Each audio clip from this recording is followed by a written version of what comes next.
What do you say I share a recipe with you that in the past you may have been intimidated by? It's risotto, and it originates in northern Italy. Over the years, it's become crazy popular here in the States. And once you find out how easy it is to make, you'll wonder why you didn't make it sooner. The first thing you want to do is warm some chicken broth in a saucepan, and we'll come back to this in a sec.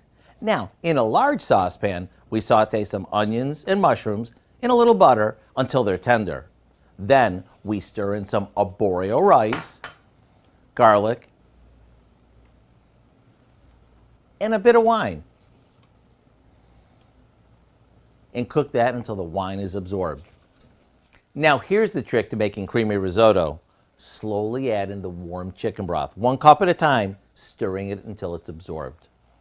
Right before serving, stir in a bit more butter, some Parmesan cheese, parsley, and pepper, and it's done. See, I told you it was easy. And once you take your first forkful, I have a pretty good feeling that this will become part of your monthly dinner routine. You could even add some cooked shrimp or chicken to it.